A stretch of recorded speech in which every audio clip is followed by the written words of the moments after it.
Welcome সবাইকে classmate 24 YouTube চ্যানেলে UGC net এবং ডাব্লিউবি সেট 2026 এর প্রস্তুতির আজকের ক্লাসে লিটারারি স্কুলস এবং মুভমেন্টের উপরে ক্লাস নাম্বার 39 আমরা স্লেভ ন্যারেটিভ নিয়ে আলোচনা করব। খুবই ইম্পর্টেন্ট বিষয়। আশা করছি লিটারারি স্কুলস এবং মুভমেন্টের উপরে ক্লাস নাম্বার 1 থেকে শুরু করে 38 পর্যন্ত প্রত্যেকটি ক্লাস তোমরা সবাই ভালোভাবে ফলো করেছো। যদি না করে থাকো অবশ্যই করে নেবে। এর ফলে আশা করি তোমাদের আগামী নেট এবং সেট পরীক্ষার প্রস্তুতিতে ভীষণই হেল্প হবে। নেট এবং সেটের অ্যাসপিরেন্টসরা চাইলে ইংলিশের উপরে full syllabus based notes purchase করতে পারো সরাসরি ডেসক্রিপশন বক্সে দেওয়া আমার এই হোয়াটসঅ্যাপ নাম্বারে কন্ট্যাক্ট করে, যেখানে তোমাদের আগামী পরীক্ষার প্রস্তুতিতে থাকছে খুবই গুরুত্বপূর্ণ সমস্ত এমসিকিউ, অনলাইনের সহ গুরুত্বপূর্ণ সমস্ত নোটস। অল নোটস আর চার্জেবল। পাশাপাশি আমার এই চ্যানেলে তোমরা নেট এবং সেটের উদ্দেশ্যে সমস্ত গুরুত্বপূর্ণ ক্লাসেস পেয়ে যাবে। তাই যারা যারা এই নতুন চ্যানেলটা দয়া করে সাবস্ক্রাইব করে নেবে এবং চ্যানেলটা ফলো করে বেল আইকনটা প্রেস করতে ভুলবে না, তাহলে পরবর্তী প্রত্যেকটি ক্লাসের নোটিফিকেশন সহজেই তোমাদের কাছে পৌঁছে যাবে। এবং আজকের এই পিডিএফটি পেতে হলে বা যে কোনো ধরনের কোয়ারি থাকলে তোমরা সরাসরি আমার টেলিগ্রাম চ্যানেল এবং আমার হোয়াটসঅ্যাপ চ্যানেলটাও ফলো করে নিতে পারো। দুটোরই লিংক আমি এই ভিডিও ডেসক্রিপশন বক্সে উল্লেখ করে দিচ্ছি। তো শুরু করছি আজকের আলোচনা। দেখো, আজকের ক্লাসে আমরা স্লেভ ন্যারেটিভ নিয়ে আলোচনা করব। স্লেভ ন্যারেটিভ, স্লেভ দাসত্ব বা দাস ন্যারেটিভ হচ্ছে আখ্যান। তো এই যে স্লেভ ন্যারেটিভ, এটা আফ্রিকান আমেরিকান লিটারেচারের খুবই গুরুত্বপূর্ণ একটা জনরা। স্লেভ ন্যারেটিভ বেসিক্যালি কি না, কৃতদাসত্ব থেকে পালিয়ে আসা বা মুক্ত হওয়া কোনো কৃষ্ণাঙ্গ ব্যক্তির নিজের জীবনের বাস্তব এবং লোমহর্ষক অভিজ্ঞতার সেই ফার্স্ট পারসন ন্যারেটিভ বা বিবরণী, সেটাকেই বলা হচ্ছে স্লেভ ন্যারেটিভ। এটা মূলত অটোবায়োগ্রাফিক্যাল অ্যাকাউন্ট, যেটা কৃতদাসরা নিজেরা লিখেছেন অথবা কোনো লেখকের কাছে মুখে বলে সেটা তারা লিখিয়ে নিয়েছেন, যাদেরকে অ্যামানুয়েন্সেস বলা হচ্ছে। তো এর মূল উদ্দেশ্য কি না, কৃতদাস প্রথার সেই সমস্ত ভয়াবহ শারীরিক, মানসিক এবং সেই সমস্ত নৈতিক নির্যাতনকে সেই হোয়াইট সোসাইটিতে তাদের সামনে কিন্তু তুলে ধরা এবং স্বাধীনতার দাবি জানানো। তো কোথা থেকে শুরু হলো এটা? দেখো, স্লেভ ন্যারেটিভের সূচনা মূলত হয়েছে 18th সেঞ্চুরিতে, 1800 শতকের দ্বিতীয়ার্ধে, এবং 19th সেঞ্চুরিতে এসে এটা কিন্তু জনপ্রিয়তা লাভ করে। প্রথমে আমরা 1760-তে প্রকাশিত হয়েছিল ব্রিটন হ্যামানের লেখা একটা বিবরণী, এবং এই বিবরণীটাকেই কিন্তু এই যে স্লেভ ন্যারেটিভ এর প্রথম দিককার নিদর্শন বা উদাহরণ বলা চলে। 1789 সালে ওলাউদা ইকুয়ানোর একটা লেখা the interesting narrative of the life of Olaudah Equiano যখন প্রকাশিত হয়, তখন এটাই ছিল প্রথম ইন্টারন্যাশনাল রিকগনাইজড এবং অত্যন্ত প্রভাবশালী একটা স্লেভ ন্যারেটিভ, যেটা ইউরোপীয়দের মনে সেই সমস্ত কৃষ্ণাঙ্গদের মানবিক অধিকার নিয়ে একটা সচেতনতা তৈরি করেছিল। তো কেন এটার উৎপত্তি হলো, প্রেক্ষাপটটা কি, হিস্টোরিক্যাল কনটেক্সটটা কি? দেখো, এই যে লিটারারি মুভমেন্ট, এর পেছনে সুনির্দিষ্ট কিছু সামাজিক, কিছু অর্থনৈতিক এবং রাজনৈতিক প্রেক্ষাপট কাজ করছিল। যেমন the trans Atlantic slave trade এবং দাস প্রথা।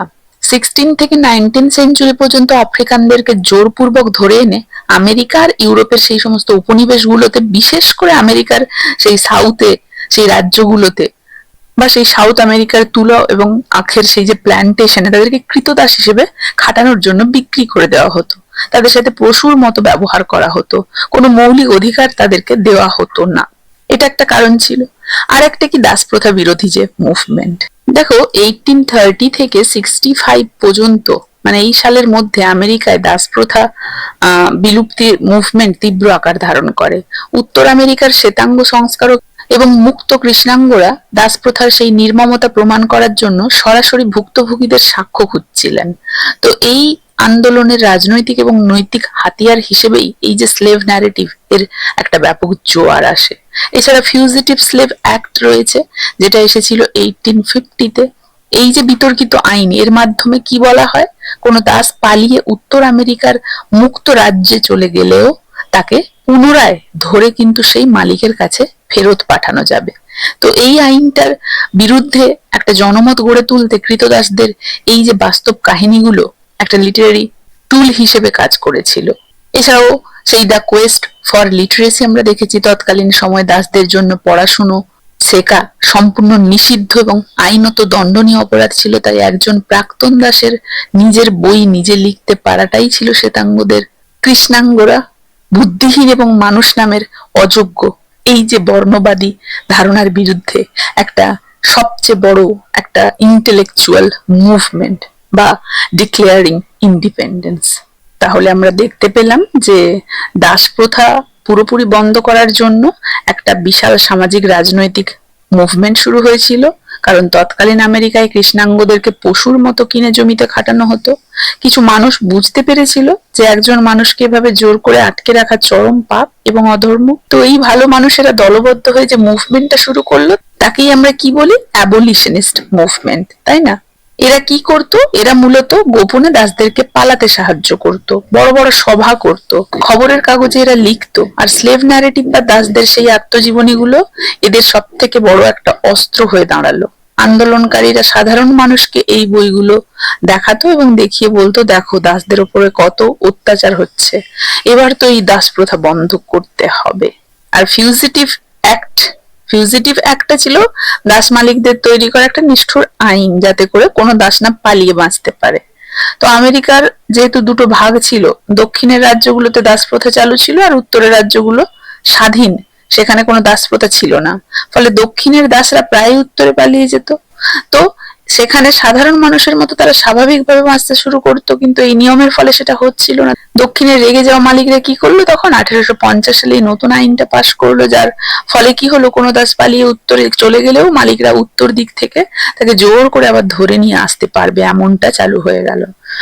তো উত্তরের সাধারণ সাদা চামড়ার মানুষ বা পুলিশ যদি কোনো পলাতক দাসকে সাহায্য করে, তবে তাদেরও কিন্তু জরিমানা হবে, এই অ্যাক্টে লেখা ছিল। তাহলে দেখো, বাঁচার কোনো পথ ছিল না। তাই এই আইনের ফলে দাসদের জীবন আরো নরক হয়ে উঠলো। তখন দাসরা আমেরিকা ছেড়ে আরো উত্তরে কানাডায় পালাতে শুরু করে, কারণ সেখানে এই আইনটা আর খাটতো না। তো এই আইনের প্রতিবাদে হ্যারিয়েট জেকবস বা ফ্রেডরিক ডগলাসের মতো লেখকরা তাদের বইতে তীব্র ক্ষোভ প্রকাশ করেছিলেন। আর এই যে দাসদের লেখাপড়া শেখার এবং নিজেকে মানুষ প্রমাণ করার একটা মরণপণ সংগ্রামও আমরা দেখতে পেয়েছিলাম, কারণ শ্বেতাঙ্গ মালিকদের একটা অদ্ভুত এবং কুৎসিত যুক্তি ছিল। তারা কি বলতো, এরা তো মানুষই নয়, এরা গরুর মতো পশু, তাই এরা বুদ্ধিশুদ্ধিহীন, এদের দাস বানিয়ে রাখাই ঠিক। তো এই যুক্তি টিকিয়ে রাখার জন্য তারা আইন পাশ করেছিল, এদেরকে লেখাপড়া শেখানো যাবে না। কোন দাস যদি চুরি করে লেখাপড়া করতে যেত এবং ধরা পড়তো, তার আঙুল কেটে ফেলা হতো, চাবুক দিয়ে চামড়া তুলে নেওয়া হতো। কারণ মালিকেরা জানতো দাসরা যদি পড়তে শিখে যায়, তবে তারা নিজেদের অধিকারটা বুঝে নিতে শুরু করবে, বিদ্রোহ করবে, তাই না? তাই এই চরম বিপদের মধ্যেও ফ্রেডরিক ডগলাসের মতো দাসরা গোপনে লুকিয়ে লুকিয়ে অক্ষরের পর অক্ষর চিনে পড়া এবং লেখাটা তারা শেখেন। এবং যখন একজন প্রাক্তন দাস নিজের জীবনের গল্প নিজেই বই আকারে লিখে পৃথিবীর সামনে আনলেন, তখন কিন্তু শ্বেতাঙ্গদের ওই যে দাবি একবারেই উড়ে গেল। বই লিখতে পারাটাই তো ছিল তাদের কাছে স্বাধীনতার সমান, তাই না?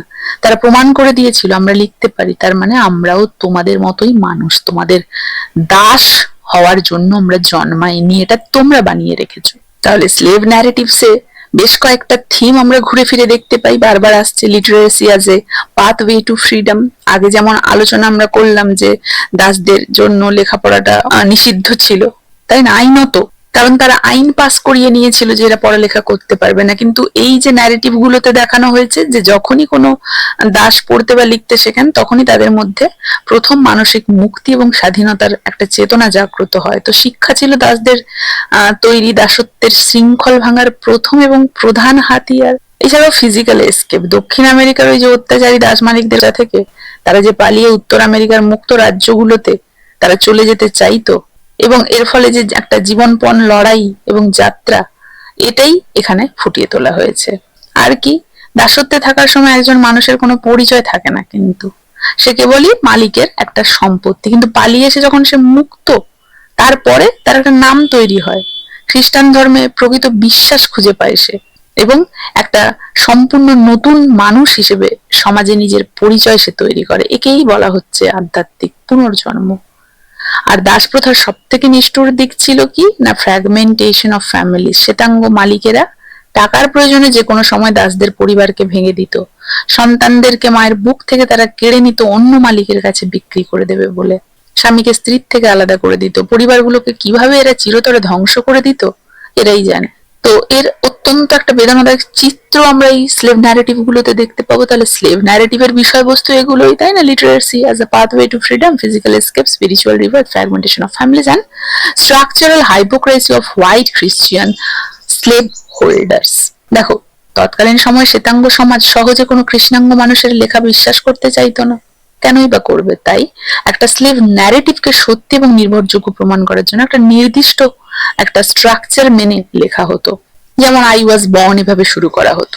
প্রত্যেকটা স্লেভ ন্যারেটিভই কিন্তু এই বাক্যটা দিয়ে শুরু হতো। এর মাধ্যমে লেখক নিজের জন্মস্থান, নিজের পরিচয়, বাস্তব অস্তিত্বের প্রমাণ দিয়ে গল্পটা শুরু করতেন। একদম বইয়ের প্রথম পাতায় একদম কভারের উল্টো দিকে লেখকের একটা স্কেচ বা ছবি দেওয়া থাকতো। কারণ কি? কারণ রিডার্সরা যাতে এটা বিশ্বাস করে বইটা কাল্পনিক নয়, একজন সত্যিকারের রক্ত মাংস দিয়ে গড়া একটা কৃষ্ণাঙ্গ মানুষের লেখা, এটা তার জীবনী, এটা সত্যিকারের ঘটনা। এছাড়াও সাইন টেস্টিমোনিয়ালস। দেখো, বইটার সব থেকে বড় আইনি এবং সামাজিক ঢাল ছিল এই সাইন টেস্টিমোনিয়ালস। যেহেতু হোয়াইট রিডার্সরা একজন প্রাক্তন দাসের সততা নিয়ে প্রশ্ন তুলতেই পারে, তাই বইয়ের একদম শুরুতে তৎকালীন বিখ্যাত শ্বেতাঙ্গ দাস প্রথা বিরোধী নেতা উইলিয়াম লেলয়েড গ্যারিসন এবং ওয়েন্ডেল ফিলিপস প্রমুখের সই করা প্রশংসাপত্র বা সার্টিফিকেট যুক্ত করে দেওয়া হতো। তারা সেখানে কি লিখে দিতেন না, তারা সেখানে লিখে দিতেন, আমি এই লেখককে কিন্তু ব্যক্তিগতভাবে চিনি এবং আমি গ্যারান্টি দিচ্ছি এই বইয়ের লেখা প্রত্যেকটা ঘটনা 100% সত্যি। একেই বলা হতো অথেন্টিসিটি বা নির্ভরযোগ্যতা। বোঝা গেছে?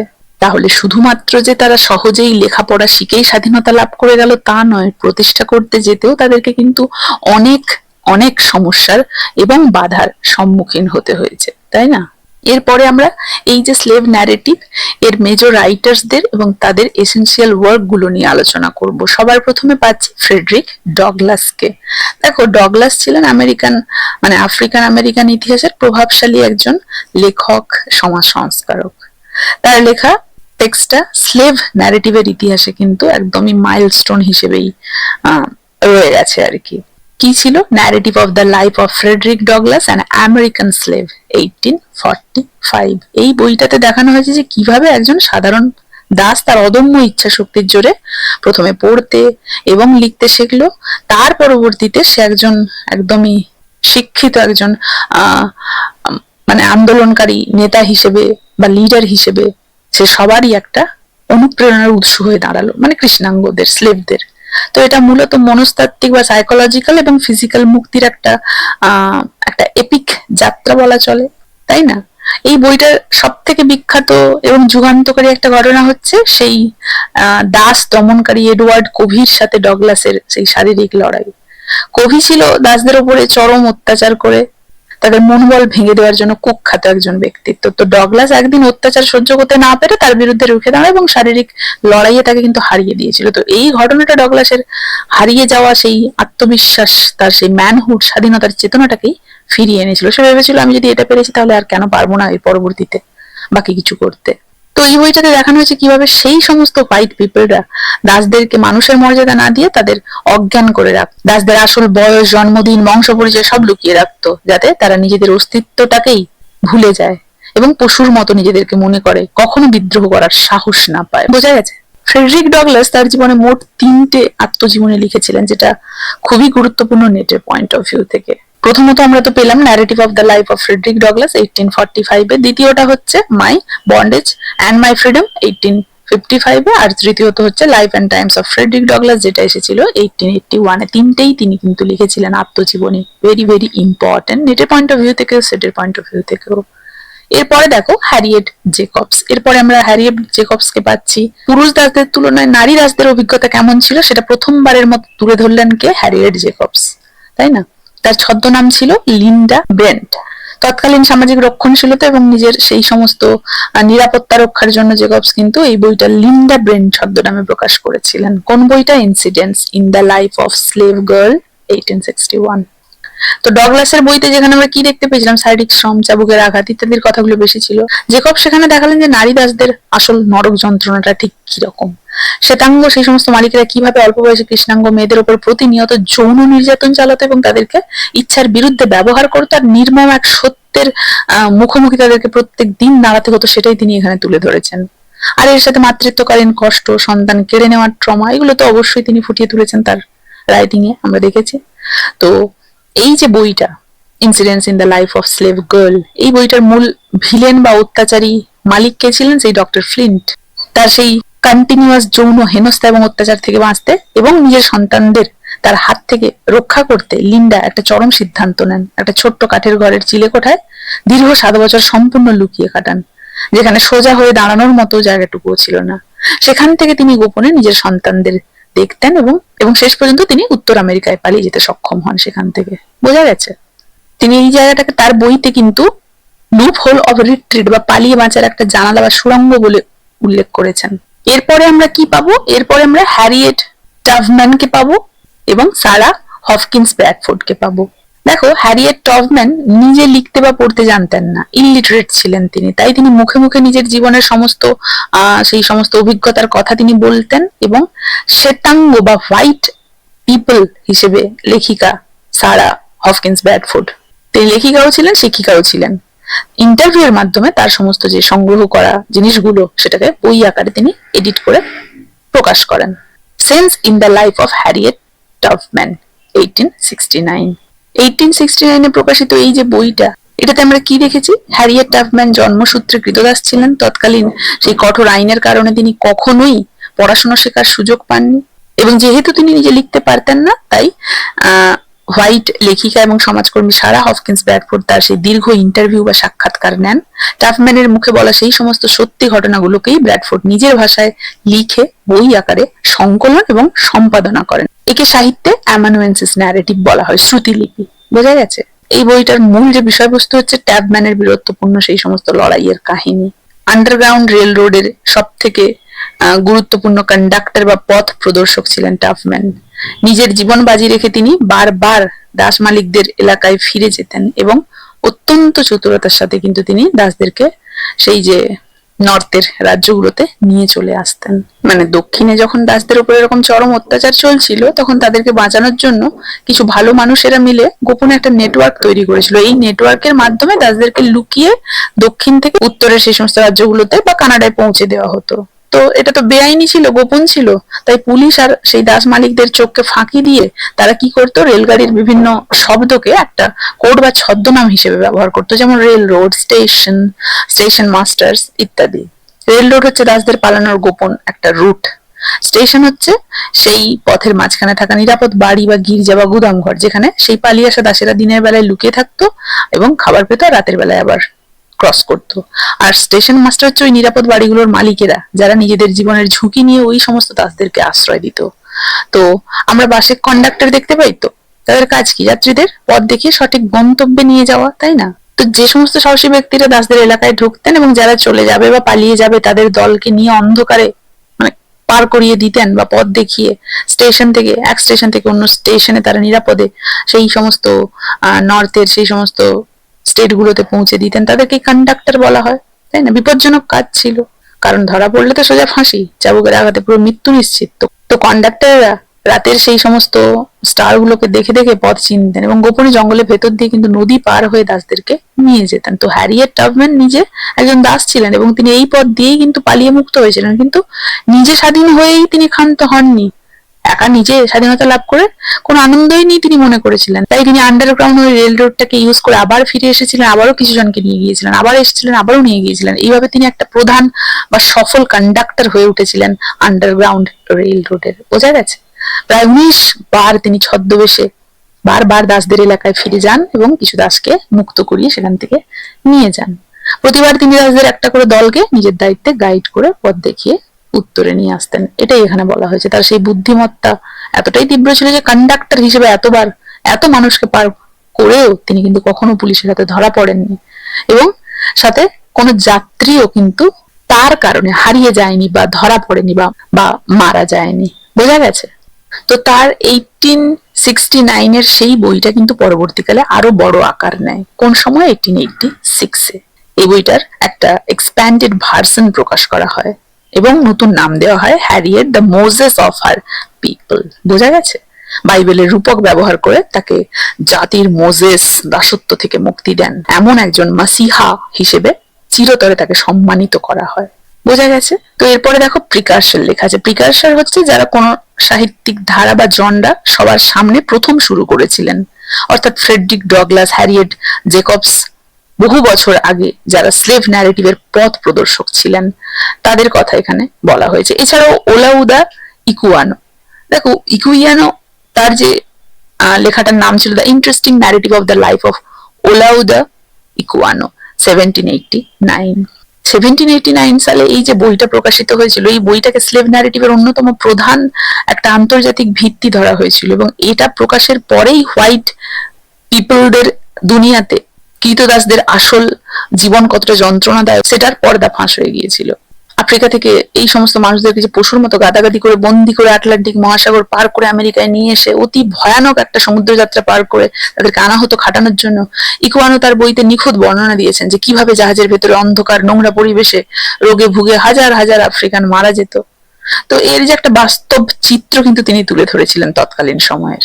ফলে এই ব্যবসা বন্ধের একটা তীব্র আলোড়ন সব দিক তোলপাড় করে দিয়েছিল কিন্তু। বোঝা গেছে? এছাড়া উইলিয়াম ওয়েলস ব্রাউন, তার টেক্সটার নাম ছিল narrative of Williams W brown a fugitive slave 1847, নিজের একটা অত্যন্ত সফল একটা অটোবায়োগ্রাফি। 1847 সালে এটা প্রকাশিত হয়। 1853 সালে উইলিয়াম ওয়েলস ব্রাউন আরো একটা বই লেখেন, ক্লটেল অর দ্য প্রেসিডেন্টস ডটার। এটা সাধারণ কোনো আত্মজীবনী ছিল না, এটা কি ছিল? এটা একটা ফিকশন বা উপন্যাস, ঠিক আছে? এবং এটাকে সমগ্র আফ্রিকান আমেরিকান সাহিত্যের প্রথম উপন্যাস হিসেবে গণ্য করা হয়। এই উপন্যাসে একটা কাল্পনিক এবং একটা অত্যন্ত সাহসিক কাহিনী দেখানো হয়েছে। এখানে আমেরিকার তৎকালীন প্রেসিডেন্ট থমাস জেফারসনের এক কৃষ্ণাঙ্গ দাসী এবং তার কন্যা সন্তানের জীবন এবং দাসত্বের ট্র্যাজেডিটাকে তুলে ধরা হয়েছে। বোঝা গেছে? এছাড়াও আমরা সোলোমন নর্থআপকে পাচ্ছি। দেখো, সোলোমন নর্থআপের লেখা হচ্ছে 12 ইয়ার্স আ স্লেভ 1853 তে। স্লেভ ন্যারেটিভের ইতিহাসে অন্যতম একটা বিখ্যাত বই।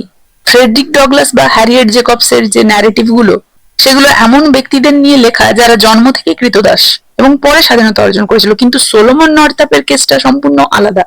তিনি নিউ ইয়র্কের একজন স্বাধীন কৃষ্ণাঙ্গ নাগরিক ছিলেন।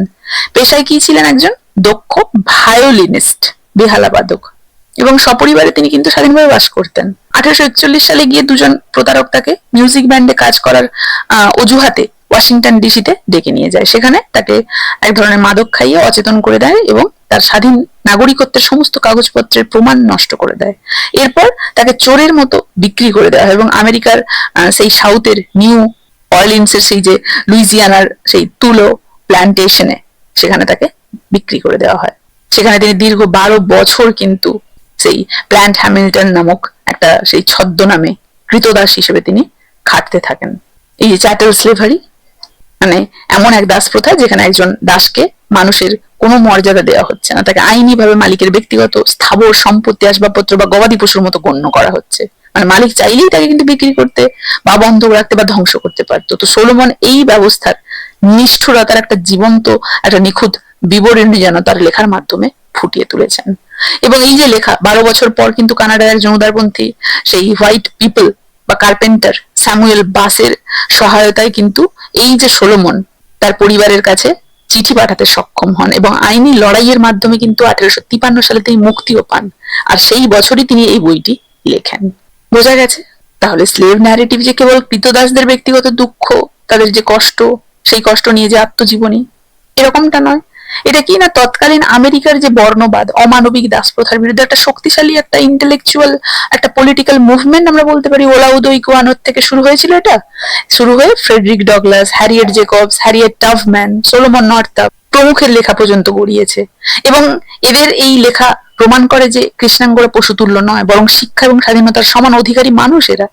তো এই মুভমেন্টটাই পরবর্তীকালে 19th সেঞ্চুরিতে আফ্রিকান আমেরিকান সাহিত্যের একটা মূল ভিত্তি হিসেবে আত্মপ্রকাশ করে, যার মূল থিম আমরা পাই literacy, physical escape, family fragmentation, structural hypocrisy ইত্যাদি। বোঝা গেছে? আর প্রধান লেখক এবং প্রিকার্সর হিসেবে তোমরা পেলামই Olaudah Equiano, Frederick Douglass, William Wells Brown, Solomon Northup, Harriet Jacobs, Harriet Tubman প্রমুখ। তো এই ছিল স্লেভ ন্যারেটিভ এবং স্লেভ ন্যারেটিভ নিয়ে ইন ডিটেইল ডিসকাশন। আশা করি সবাই বুঝতে পেরেছো, কারো কোথাও অসুবিধা নেই। কার কেমন লাগলো জানাবে, ভালো লাগলে ক্লাসটা একটা লাইক এবং একটা শেয়ার করে দেবে। এই ক্লাসটা তাহলে এখানেই শেষ করছি। দেখা হচ্ছে লিটারেরি স্কুলস এবং মুভমেন্টের এর পরবর্তী ক্লাসে।